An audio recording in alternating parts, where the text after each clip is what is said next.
السلام علیکم، کیسے ہیں بچوں؟ آج کی کہانی ہے نامعلوم دوست۔ اخلاقی کہانیاں، سبق آموز کہانیوں میں ویلکم۔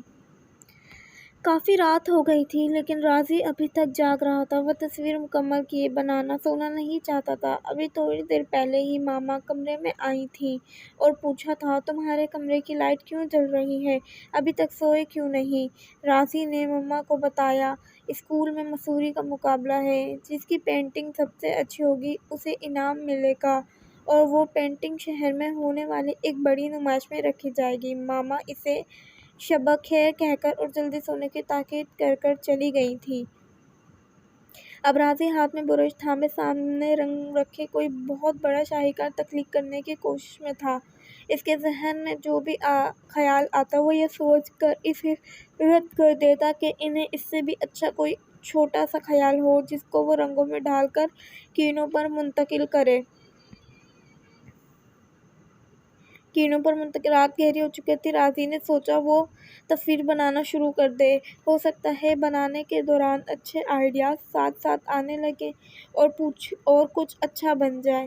اچانک ہی اسے یاد آیا، آج شام پارک سے واپس آتے ہوئے اسے سڑک پر گرا ہوا شناختی کارڈ ملا تھا جو اس نے اپنے دوستوں کو دکھایا تھا کہ کسی کے والد کا تو نہیں لیکن کسی نے حامی نہیں بھری تھی۔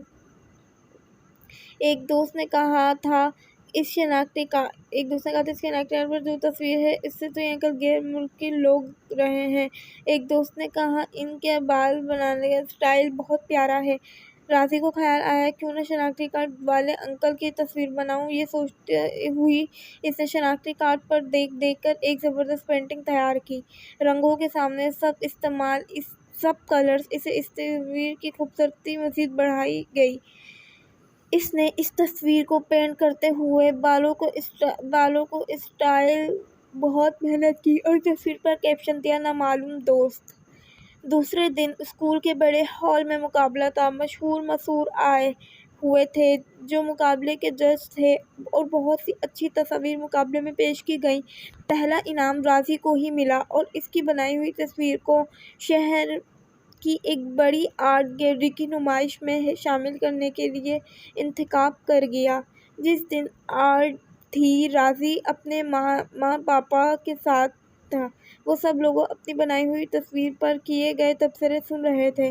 سب لوگ اس کی بنائی تصویر کی تعریف کر رہے تھے کہ بچے نے یونانی نقوش والے شخص کو کس مہارت سے پینٹ کیا ہے، بالوں پر بہت محنت کی ہے۔ راضی اور اس کے ماں پاپا یہ تبصرے سن کر خوش ہو رہے تھے۔ اچانک کسی نے راضی کے کاندھے پر ہاتھ رکھ دیا۔ جیسے ہی راضی نے مڑ کر دیکھا تو حیران رہ گیا۔ اس کی بنائی ہوئی تصویر مجسم اس کے سامنے تھی۔ وہ انکل بھی حیرت سے کبھی راضی اور کبھی اپنی تصویر کو دیکھ رہے تھے۔ انہوں نے نرمی سے پوچھا، بیٹا آپ نے مجھے کہاں دیکھا تھا؟ راضی نے بتایا کہ مجھے سڑک پر گرے ہوئے شناختی کارڈ ملا تھا جس پر آپ کی تصویر ملی تھی۔ اوہ ہو۔ انہوں نے خوشی کے ساتھ کہا، مجھے کئی روز سے شناختی کارڈ گم ہونے کی پریشانی تھی۔ کیا وہ آپ کے پاس ہے؟ جی میں نے سنبھال کر رکھا ہوا ہے، راضی نے کہا۔ شکر ہے انکل۔ اس نے سکون دینے کی سانس لی۔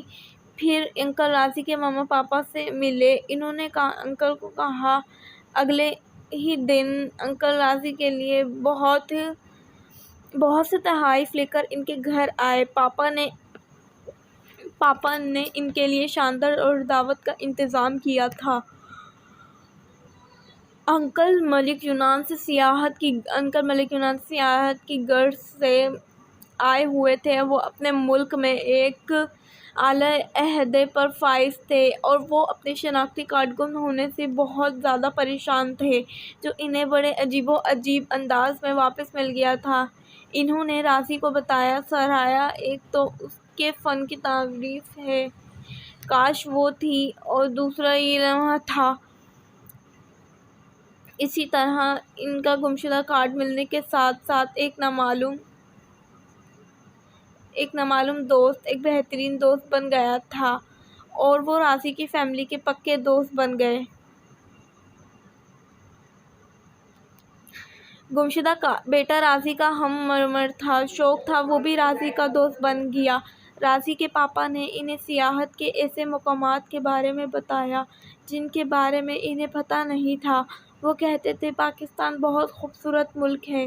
جب انکل اور ان کی فیملی کے پاس جانے کا وقت آیا تو راضی بہت اداس ہوا، لیکن انکل نے کچھ عرصے بعد ہی سب کو یونانی سیاحت کے لیے بلوایا۔ راضی کے مما پاپا کو بھی یونان بہت پسند آیا۔ اب راضی ڈاکٹر بن چکا ہے اور اس کی شادی یونانی انکل کی بیٹی مریانا سے ہو گئی تھی۔